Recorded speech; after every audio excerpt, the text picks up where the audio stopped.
सत श्री अकाल जी। वाहिगुरु जी का खालसा, वाहिगुरु जी की फतेह। ਅੱਜ ਆਪਣੇ ਇਸ ਦੌਰ ਦੇ ਵਿੱਚ ਭੱਗ ਦੌੜ ਦੀ ਜ਼ਿੰਦਗੀ 'ਚ ਆਪਾਂ ਕਦੀ ਵੀ ਕਿਤੇ ਵੀ ਹੁੰਨੇ ਆ ਤਾਂ ਕੁਝ ਵੀ ਹੋ ਸਕਦਾ ਹੈ ਤੇ ਉਸ ਤੋਂ ਬਾਅਦ ਆ ਕੇ ਟੈਸਟ ਕਰਾਈਏ ਤਾਂ ਪਤਾ ਚੱਲੇ ਕਿ ਮੇਜਰ ਡਿਜ਼ੀਜ਼ ਹੈ ਤੇ ਉਹਦਾ ਵੀ ਇਲਾਜ ਤੁਸੀਂ ਕਰਾਉਣ ਤੋਂ ਬਾਅਦ ਵੀ ਜੇ ਹੱਲ ਨਾ ਮਿਲੇ ਤਾਂ ਫਿਰ ਆਪਾਂ ਕੀ ਕਰਾਂਗੇ। ਇਹੋ ਜੀ ਟੈਸਟੀਮੋਨੀਅਲ ਲੈ ਕੇ ਆਏ ਆ ਤੁਹਾਡੇ ਵਾਸਤੇ। ਸੁਰਿੰਦਰ ਸਿੰਘ ਨਾਨਾ ਜੀ ਸਾਡੇ ਨਾਲ ਅੱਜ ਲੁਧਿਆਣੇ ਸ਼ਹਿਰ ਤੋਂ। एक गए सी घूमन, उत्थे जाके इन्होंने हार्ट की तकलीफ हुई, आके टेस्ट कराए तो 2 नाड़ियां ब्लॉक दसियां ते नाले दवाई भी कराई तां भी फर्क नहीं पिया। हार्ट भी जिहड़ा 32% काम करदा सीगा ते तकलीफां वध रहीआं सी। उस तो बाद आपां सुनदे हैं इन्हां दे मूंह तो की तकलीफ आ रही सी। सारा कुछ वृतांत पूरा अपने मूंह तो दसणगे। दसो सर। मैं श्रीनगर गया सी नवंबर ਦੇ ਵਿੱਚ ਆਂਦੇ ਮੈਨੂੰ ਪ੍ਰੋਬਲਮ ਹੋਈ ਹਾਰਟ ਦੀ, ਮਤਲਬ ਬਹੁਤ ਜ਼ਿਆਦਾ ਆਈ। 12-15 ਘੰਟੇ ਮੈਂ ਦਰਦ ਸਹਿ ਕੇ ਆਇਆ। ਵੀ ਹੀਰੋ ਹਾਰਟ 'ਚ ਮੈਂ ਜਾ ਕੇ ਆਪਣਾ ਇਲਾਜ ਕਰਾਇਆ ਡੀਐਮਸੀ। ਵੀ ਉਹਨਾਂ ਨੇ ਦਵਾਈਆਂ ਜਾਂ ਕੁਝ ਵੀ ਆਪਣਾ ਟ੍ਰੀਟਮੈਂਟ ਮੈਨੂੰ ਦੇਣਾ ਸ਼ੁਰੂ ਕੀਤਾ। ਵੀ ਉਹਦੇ ਬਾਵਜੂਦ ਵੀ ਮੈਨੂੰ ਕੋਈ ਫਰਕ ਨਹੀਂ ਪੈ ਰਿਹਾ ਸੀ। ਫਿਰ ਉਹ ਡਾਕਟਰ ਸਾਹਿਬ ਦੀ ਮੈਂ ਫੇਸਬੁੱਕ ਤੇ ਇੰਟਰਵਿਊ ਦੇਖੀ, ਮੈਂ ਇਹਨਾਂ ਨੂੰ ਵਿਜ਼ਿਟ ਕੀਤਾ ਆ ਕੇ। ਇਹਨਾਂ ਨੇ ਮੈਨੂੰ ਭਰੋਸਾ ਦਿਵਾਇਆ ਕਿ ਤੁਸੀਂ ਮੇਰੀ ਦਵਾਈ ਖਾਓ 1 ਮਹੀਨਾ ਤੇ ਮੈਨੂੰ ਆ ਕੇ ਦੱਸਿਓ। ਅੱਜ ਮੈਂ 1 ਮਹੀਨੇ ਬਾਅਦ ਇਹਨਾਂ ਕੋਲ ਆਇਆ ਤੇ ਮੈਨੂੰ ਮਤਲਬ ਬਹੁਤ ਫਰਕ ਹੈ, ਬਹੁਤ ਜ਼ਿਆਦਾ ਫਰਕ ਹੈ। ਮੈਨੂੰ ਸਾਹ ਨਹੀਂ ਚੜਦਾ, ਕੁਛ ਨਹੀਂ ਹੁੰਦਾ ਨਾ। ਹਾਰਟ 'ਚ ਦਰਦ ਹੋਇਆ ਕਦੇ ਕੁਛ। ਜਿਵੇਂ ਮਤਲਬ 3 ਮਹੀਨੇ ਇਹਨਾਂ ਨੇ ਮੈਨੂੰ ਕਿਹਾ ਵੀ ਮਤਲਬ 3 ਮਹੀਨੇ ਆਪਣੇ ਮੈਨੂੰ ਦੇ ਦੇ, ਮੈਂ 3 ਮਹੀਨੇ ਤੁਹਾਨੂੰ ਬਿਲਕੁਲ ਸਹੀ ਕਰ ਦਿਆਂਗਾ। ਇਹਨਾਂ ਦੀ ਵਾਈਫ ਵੀ ਸਾਡੇ ਨਾਲ ਹੈ, ਇਹ ਵੀ ਦੱਸਣਗੇ ਕਿਉਂਕਿ ਪਰਿਵਾਰ 'ਚ ਜਦੋਂ ਇੱਕ ਬੰਦਾ ਉਹਦੀ ਤਬੀਅਤ ਖਰਾਬ ਹੁੰਦੀ ਤਾਂ ਪੂਰਾ ਪਰਿਵਾਰ ਅਫੈਕਟ ਹੁੰਦਾ ਉਹਦੇ ਨਾਲ। ਕਿਉਂਕਿ ਆਪਾਂ ਇੱਕ ਦੂਸਰੇ ਨਾਲ ਇਦਾਂ ਜੁੜੇ ਹੋਏ ਹਾਂ ਕਿ ਤਕਲੀਫ ਇਹਨਾਂ ਨੂੰ ਹੋਈ ਹੋਏਗੀ ਤੇ ਦਰਦ ਉਹਨਾਂ ਨੂੰ ਹੋਇਆ ਹੋਵੇਗਾ। ਤੇ ਸੁਣਦੇ ਉਹਨਾਂ ਦੇ ਮੂੰਹੋਂ ਕਿ ਕੀ ਤਕਲੀਫ ਹੋਈ, ਕੀ ਦੇਖਿਆ ਤੇ ਉਸ ਤੋਂ ਬਾਅਦ ਹੁਣ ਕੀ ਕਹਿਦੇ ਮਹਿਸੂਸ ਕਰ ਰਹੇ। ਤੇ ਨਾਲ ਮੈਂ ਇੱਕ ਰਿਪੋਰਟ ਵੀ ਮੰਗਾਂਗਾ ਇਹਨਾਂ ਦੀ, ਕਿਉਂਕਿ ਇਹਨਾਂ ਨੂੰ ਡਬਲ ਵੈਸਲ ਡਿਜ਼ੀਜ਼ ਸੀਗੀ, ਉਹ ਵੀ ਦਿਖਾਣਾ ਤੁਹਾਨੂੰ। ਪਹਿਲਾਂ ਮੈਡਮ ਦੇ ਕੋਲ। ਹਾਂਜੀ ਸਰ, ਸਤਿ ਸ਼੍ਰੀ ਅਕਾਲ। ਮੇਰੇ ਹਸਬੰਡ ਨੇ ਸੁਰਿੰਦਰ ਸਿੰਘ ਰਾਣਾ। ਇਹਨਾਂ ਨੂੰ ਬਹੁਤ ਜ਼ਿਆਦਾ ਪ੍ਰੋਬਲਮ ਸੀ। ਅਸੀਂ ਸ਼੍ਰੀਨਗਰ ਤੋਂ ਵਾਪਸ ਆ ਰਹੇ ਸੀ ਤੇ ਇਹਨਾਂ ਨੂੰ ਰਸਤੇ ਦੇ ਵਿੱਚ ਹਾਰਟ ਅਟੈਕ ਆਇਆ। ਪਰ 12-15 ਘੰਟੇ ਦੀ ਦਰਦ ਸਹਿਣ ਤੋਂ ਬਾਅਦ ਅਸੀਂ ਇਹਨਾਂ ਨੂੰ ਡੀਐਮਸੀ ਐਡਮਿਟ ਕਰਵਾਇਆ ਸੀਗਾ। ਪਰ ਟ੍ਰੀਟਮੈਂਟ ਲੈਣ ਤੋਂ ਬਾਅਦ ਵੀ ਕੁਝ ਇੰਨੇ ਅੱਛੇ ਰਿਜ਼ਲਟ ਨਹੀਂ ਮਿਲੇ। ਫਿਰ ਅਸੀਂ ਸਰ ਦੀ ਇੰਟਰਵਿਊ ਦੇਖੀ ਸੀਗੀ, ਫੇਸਬੁੱਕ ਤੇ ਐਡ ਦੇਖੀ ਤੇ ਅਸੀਂ ਇਹਨਾਂ ਨੂੰ ਇੱਥੇ ਲੈ ਕੇ ਆਏ। ਇਹਨਾਂ ਦੀ ਮੈਡੀਸਿਨ ਨਾਲ ਇਹਨਾਂ ਨੂੰ ਬਹੁਤ ਫਰਕ ਹੈ। ਜਿਵੇਂ ਹਰ ਟਾਈਮ ਦਰਦ ਹੁੰਦੀ ਸੀ, ਸਾਹ ਚੜਦਾ ਸੀ, ਕੋਈ ਥੋੜਾ ਬਹੁਤਾ ਕੰਮ ਕਰਨ ਦੇ ਬਾਅਦ ਮਤਲਬ ਲੇਟ ਜਾਂਦੇ ਸੀ ਕਿ ਤਕਲੀਫ ਹੁੰਦੀ ਸੀਗੀ ਇਹਨਾਂ ਨੂੰ। ਪਰ ਹੁਣ ਏਦਾਂ ਦੀ ਕੋਈ ਚੀਜ਼ ਨਹੀਂ ਹੈ, ਬਿਲਕੁਲ ਠੀਕ ਨੇ, ਕੰਮ ਵੀ ਕਰਦੇ ਨੇ, ਭੱਜ ਨੱਠ ਵੀ ਹੈ, ਠੀਕ ਨੇ। ਬਹੁਤ ਫਰਕ ਹੈ ਇਹਨਾਂ ਨੂੰ ਔਰ ਅਸੀਂ ਬਹੁਤ ਸੈਟੀਸਫਾਈਡ ਹਾਂ ਸਰ ਦੀ ਮੈਡੀਸਿਨ। ਤੇ ਇੱਕ ਚੀਜ਼ ਹੋਰ ਇਹ ਵੀ ਦੱਸੋ ਕਿ ਦਵਾਈਆਂ ਜਿਹੜੀਆਂ ਅੰਗਰੇਜ਼ੀ ਖਾ ਰਹੇ ਸੀ ਉਹ ਪੂਰੀਆਂ ਉਦਾਂ ਹੀ ਖਾ ਰਹੇ ਆ ਕਿ ਉਹ ਵੀ ਘਟ ਗਈਆਂ? ਨਹੀਂ, ਉਹ ਬਹੁਤ ਘੱਟ ਕਰਵਾਤੀਆਂ ਸਰ ਨੇ। 1-2 ਮੈਡੀਸਿਨ ਹੀ ਚੱਲ ਰਹੀਆਂ ਨੇ, ਮਤਲਬ ਬਾਕੀ ਬੰਦ ਕਰਵਾਤੀਆਂ ਨੇ ਸਰ ਨੇ। ਦੇਖੋ ਆ ਇਹਨਾਂ ਦੀ ਫਾਈਲ ਹੈਗੀ ਹੈ, ਆਪਾਂ ਹਸਪੀਟਲ ਦਾ ਨਾਮ ਨਹੀਂ ਲਾਂਗੇ।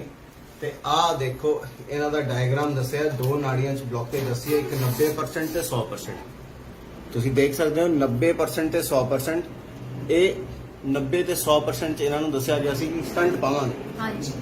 ਤੇ ਤੁਸੀਂ ਪਵਾਇਆ ਸੀ ਸਟੰਟ ਕਿ ਨਹੀਂ? ਨਹੀਂ, ਅਸੀਂ ਨਹੀਂ ਪਾਇਆ ਸੀ। ਤੇ ਬਿਨਾਂ ਸਟੰਟ ਤੋਂ ਦਿੱਕਤ ਵੀ ਆ ਰਹੀ ਸੀ ਤੇ ਇਹਨਾਂ ਦਾ ਪੰਪਿੰਗ ਰੇਟ ਵੀ ਘਟ ਗਿਆ ਸੀਗਾ ਤੇ ਸਾਹ ਚੜ ਰਿਹਾ ਸੀ। ਦੇਖੋ ਇਹੋ ਜਿਹੀਆਂ ਅਲਾਮਤਾਂ ਜਿਹੜੀਆਂ ਕਿ ਐਲੋਪੈਥੀ ਦੇ ਵਿੱਚ ਕਿਤੇ ਠੀਕ ਨਹੀਂ ਹੁੰਦੀਆਂ, ਉਹ ਆਪਣੇ ਆਯੁਰਵੇਦ ਦੇ ਵਿੱਚ ਬੜੀ ਸਿੰਪਲ ਜੀ ਜੜੀ ਬੂਟੀਆਂ ਉਹਨਾਂ ਨਾਲ ਠੀਕ ਹੋ ਜਾਂਦੀਆਂ। ਦੋਸਤੋ ਸਿਰਫ ਵਿਸ਼ਵਾਸ ਕਰਨ ਦੀ ਗੱਲ ਹੈ। ਇਹਨਾਂ ਨੇ ਵਿਸ਼ਵਾਸ ਕੀਤਾ, ਤੁਸੀਂ ਵਿਸ਼ਵਾਸ ਕਰੋਗੇ ਤਾਂ ਤੁਹਾਡੀ ਤਕਲੀਫ ਠੀਕ ਹੋਗੀ। ਜੇ ਨਹੀਂ ਕਰੋਗੇ ਤਾਂ ਐਲੋਪੈਥੀ ਦੇ ਵਿੱਚ ਤਾਂ ਆਪਾਂ ਜੋ ਕਰ ਰਹੇ ਹਾਂ ਟ੍ਰੀਟਮੈਂਟ ਉਹ ਚੱਲੀ ਜਾਊਗਾ। ਬਟ ਮੈਂ ਤਾਂ ਇਹੀ ਸੁਜੈਸਟ ਕਰਦਾ ਕਿ ਆਪਣੀ ਪੈਥੀ, ਆਪਣੇ ਆਯੁਰਵੇਦ, ਦੇਸ਼ ਦਾ ਆਯੁਰਵੇਦ, ਤੁਹਾਡਾ ਆਪਣਾ ਆਯੁਰਵੇਦ ਅਪਣਾਓ ਤਾਂ ਕਿ ਤੁਸੀਂ ਦਰੁਸਤ ਰਹੋ, ਸਹੀ ਰਹੋ। ਤੇ ਦੇਖ ਲਿਓ ਤੁਸੀਂ 3-6 ਮਹੀਨੇ ਬਾਅਦ ਇਹਨਾਂ ਦੀ ਟੈਸਟੀਮੋਨੀ ਆਪਾਂ ਫੇਰ ਲਵਾਂਗੇ ਤੇ ਤੁਹਾਨੂੰ ਦੱਸਾਂਗੇ ਇਹਨਾਂ ਦੀ ਦਵਾਈਆਂ ਵੀ ਬੰਦ ਹੋ ਜਾਣਗੀਆਂ, ਬਿਲਕੁਲ ਠੀਕ ਹੋ ਜਾਣਗੇ। ਤੇ ਇਹਨਾਂ ਦੀ ਇੱਕੋ ਦੀ ਰਿਪੋਰਟ ਫੇਰ ਤੁਹਾਡੇ ਨਾਲ ਸ਼ੇਅਰ ਕਰਾਂਗੇ ਕਿ ਕਿੰਨੇ % ਪਹਿਲਾਂ ਸੀਗਾ ਤੇ ਬਾਅਦ 'ਚ ਕਿੰਨੇ % ਆਇਆ। ਠੀਕ ਹੈ ਦੋਸਤੋ, ਇਸੇ ਨਾਲ ਤੁਹਾਡੀ ਇਜਾਜ਼ਤ ਲਾਂਗਾ। ਵਾਹਿਗੁਰੂ ਜੀ ਕਾ ਖਾਲਸਾ, ਵਾਹਿਗੁਰੂ ਜੀ ਕੀ ਫਤਿਹ।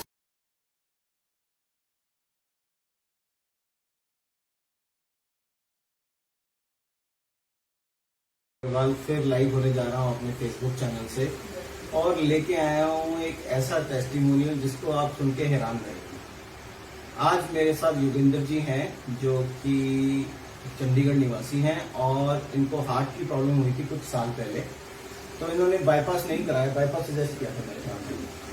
तो इन्होंने योग की शक्ति से, आंतरिक शक्ति से उसको अवॉइड किया, दवाइयाँ भी बहुत कम खाई, बट थोड़े दिनों बाद, थोड़े सालों बाद उनको शुगर हो गई और ये शुगर की दवाई लगभग 3 साल से खा रहे थे। तो आज लगभग 2-2.5 महीने की दवाई खाने के बाद इनकी शुगर की एलोपैथिक दवाई बिल्कुल छूट गई है और ये सिर्फ आयुर्वेदिक दवाई, जो हमारी आयुर्वेदिक दवाई है वो खा रहे हैं। और उसके बाद भी कितनी शुगर आ रही है? 87 आती है बिना खाए पिए 87 आई, कभी न कहते हैं 97 आई, 97। आज खाने के बाद 159 आई। और एलोपैथिक दवाई जो 3 साल से खा रहे थे वो बंद है अब। और आप अपने मुंह से बताइए सर कि क्या क्या प्रॉब्लम्स हो रही थी और क्या क्या हुआ और क्या पूरा वृतांत सुनाइए तो बड़ा अच्छा रहेगा। पिछले 3 साल पहले शुगर ज्यादा होने की वजह से तो प्रॉब्लम आई थी, तो उससे घबराहट ज्यादा होनी शुरू हो गई थी, बेचैनी महसूस होती थी बहुत ज्यादा। फिर आपने दवाई शुरू फिर करी? उसके बाद एलोपैथिक मेडिसिन शुरू की, थोड़े दिनों बाद थोड़ा ठीक हो गया, लेकिन वो अभी कोविड होने के बाद फिर दोबारा वही फिर प्रॉब्लम स्टार्ट हो गई। बेचैनी।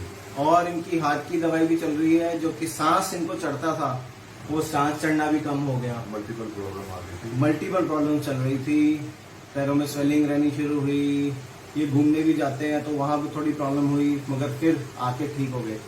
तो बहुत सारी चीजें हैं जो कि ये फेस कर रहे हैं। बताइए सर, पूरा अच्छी तरह बताइए। हाँ, तो ये प्रॉब्लम काफी आ रही थी, फिर इनको कॉन्टेक्ट किया डॉक्टर अग्रवाल को, इन्होंने फिर अपनी एलोपैथिक मेडिसिन दी है। 2-2.5 महीने हो गए आयुर्वेदिक एलोपैथिक खा रहे थे पहले, इसलिए मुंह पे चढ़ा हुआ। तो ये आयुर्वेदिक मेडिसिन 2-2.5 महीने हो गए खाते हुए रेगुलर। अभी शुगर मेरी ठीक है काफी, कुछ एलोपैथिक दवाइयाँ छोड़ रही है, इनकी मेडिसिन से ही जाएगा। तो क्या जो सांस चढ़ रहा था पहले वो चढ़ रहा है? नहीं, वो भी ठीक हो गया, वो भी ठीक हो गया।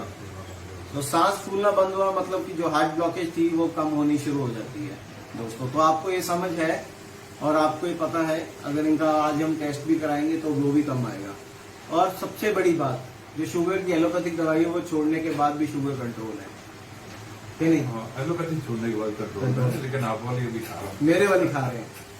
तो अगर आयुर्वेद से भी कंट्रोल रहे तो बहुत बड़ी बात है दोस्तों। और आयुर्वेदिक कुछ जो परहेज इनको बताए हैं वो भी कर रहे हैं, ये अच्छी बात है।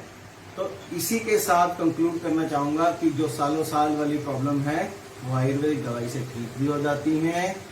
और शुगर, स्पेशली शुगर आयुर्वेदिक दवाई से देखिए कितनी जल्दी कंट्रोल में आएगी, 2-2.5 महीने के अंदर कंट्रोल आ गई। और एलोपैथिक दवाई भी छोड़ दी हमने। तो ये है आयुर्वेद का चमत्कार। आप भी इस तरह से अपनी आयुर्वेदिक दवाइयों से अपनी शुगर को ठीक कर सकते हैं, उसको रिवर्स भी कर पाएंगे। कभी इनसे मिलाऊंगा 3-4 महीने बाद, इनकी आयुर्वेदिक दवाई भी छूट जाएगी, तब भी मिलाऊंगा इनसे। तब तक के लिए फिर लूंगा आपसे इजाजत। ओम शांति।